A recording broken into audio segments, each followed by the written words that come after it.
وقال الله تبارك وتعالى في كلامه المجيد والفرقانه الحميد إن هذا القرآن يهدي للتي هي أقوم. وقال النبي صلى الله عليه وآله وسلم خيركم من تعلم القرآن وعلمه. صدق الله العظيم وصدق رسوله النبي الكريم ونحن على ذلك لمن الشاهدين والشاكرين والحمد لله رب العالمین. سر سے لے کر پاؤں تک تنویر ہی تنویر ہے، جیسے منہ سے بولتا قرآن وہ تقریر ہے. سوچتی ہے ساری دنیا مصطفیٰ کو دیکھ کر کیسا ہوگا وہ مصور جس کی یہ تصویر ہے.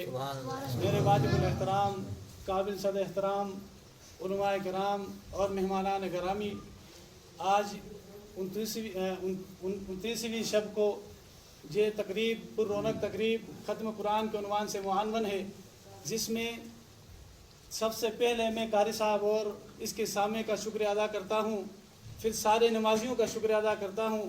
انہوں نے اس گرمی کے موسم میں آ کر پورے رمضان المبارک تراویح میں ادا کی اور الحمدللہ پائے تکمیل تک پہنچ گیا.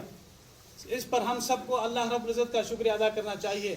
میرے بھائیوں دوستوں بزرگوں، مجھ سے پہلے آسمان خطابت کے شاہ سوار اپنے اپنے انداز میں خطابت کی. اب میں آپ کے سامنے ٹوٹے پھوٹے چند معروضات پیش کر کے آپ سے اجازت چاہوں گا. اللہ رب العزت سے دعا گو ہوں کہ اللہ رب العزت سب سے پہلے مجھے اس پر عمل کرنے کی توفیق عطا فرمائے اور آپ حضرات کو بھی اس پر عمل کرنے کی توفیق عطا فرمائے. میرے دوستوں بزرگوں، یہ رمضان المبارک رحمتوں اور برکتوں والا مہینہ ہے. اس مہینے میں 70 عنایات اللہ رب العزت کی طرف سے آتی ہے. اگر ہم اس مہینے میں جو مہمان مہینہ گزرنے والا ہے، ایک دن باقی ہے، اگر اس میں 1 روپیہ اللہ کی راہ میں خرچ کریں گے 70 روپے خرچ کرنے کا ثواب ملتا ہے.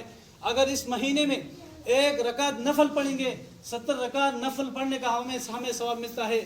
مولانا ابوالکلام آزاد رحمۃ اللہ علیہ نے اپنی کتاب میں ایک خوبصورت بات لکھی ہے. وہ فرماتے ہیں کہ 11 مہینے کاٹنے کے ہیں اور 1 مہینہ بونے کا ہے. فرماتے ہیں کہ 11 مہینے آدمی اپنی من چاہی زندگی گزار سکتا ہے. جب رمضان المبارک کا مہینہ آتا ہے تو وہ فرشتے صفت بن کر اللہ کے حضور سجدہ ریز ہو کر اپنے گناہوں کو مٹواتا ہے. اللہ کے حضور مسجد میں آ کر تراویح پڑھتا ہے. اللہ کے سامنے سجدے کرنے کے لیے بار بار قرآن مجید کی تلاوت کرتا ہے. اس قرآن مجید پڑھنے کی وجہ سے تراویح 20 رکعتیں مسلسل قاری صاحب کے پیچھے پڑھنے کی وجہ سے اللہ رب العزت اس کے جو 11 مہینوں میں انہوں نے اللہ کی نافرمانی کی، اللہ کی حکم عدولیہ کی، اللہ رب العزت کو معاف فرما دیتے ہیں. یہ وہ بابرکت مہینہ ہے جو ہم سے گزر رہا ہے، ہم سے چل بس رہا ہے. اس سے وہ شخص فائدہ اٹھائے گا جو کیا ذی شعور ہو، جو عقل رکھنے والا ہو. فرماتے ہیں کہ الکیس من دان، حضور صلی اللہ علیہ وسلم کا فرمان ہے الکیس من دانا نفسہ وعمل لما بعد الموت. عقل مند اور ہوشیار شخص وہ ہے جو موت سے پہلے موت کی تیاری کرے. یہ موت کی تیاریوں میں آتا ہے. دوڑ کر مسجد سے تراویح پڑھنا، مسجد میں آ کر مسجد میں آ کر 5 وقت کی نماز پڑھنا، یہ سب قبر کی تیاریوں میں ہے.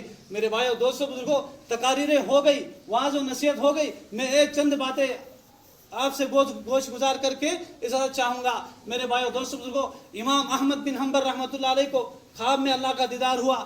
اللہ رب العزت سے امام احمد بن حنبل رحمۃ اللہ علیہ پوچھتے ہیں، اے اللہ آپ کو کون سی چیز پسند ہے؟ تو اللہ رب العزت نے فرمایا امام احمد بن حنبل مجھے قرآن مجید پسند ہے. تو امام احمد بن حنبل رحمۃ اللہ علیہ نے عرض کی، درخواست کی، اے اللہ اس قرآن مجید کے بارے میں کیا حکم ہے؟ تو اللہ رب العزت نے فرمایا فَمَنْ أَوْ كَانَ بِلَا فَهْمٍ، احمد سمجھ کر پڑھ تب بھی مجھے پسند ہے، بغیر سوچے سمجھے پڑھے تب بھی مجھے پسند ہے. لیکن پڑھنے کی بات ہے، ہم اور آپ کہاں قرآن مجید پڑھتے ہیں؟ ہمارے پاس ٹائم ہے تو غیبت کرنے کا ٹائم ہے، چغل کھوری کرنے کے لیے ٹائم ہے، ڈکیتی کرنے کے لیے ٹائم ہے، فضول لغویات میں ٹائم پاس کرنے کا ٹائم ہے. ٹائم نہیں ہے تو اللہ کا کلام مجید پڑھنے کے لیے ٹائم نہیں ہے. میرے بھائیو دوستو بزرگوں، میں اسی کے متعلق ایک واقعہ سناتا ہوں. فَهْمًا أَوْ كَانَ بِلَا فَهْمٍ، سمجھ کر پڑھے بغیر سوچے سمجھے پڑھے تب بھی مجھے پسند ہے اگر پڑھنے والے کی بات ہے. اسی پہ ایک واقعہ سناتا ہوں.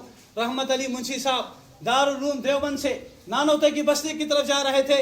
راستے میں ایک جم غفیر تھا، ایک بہت بڑا ہجوم تھا لوگوں کا.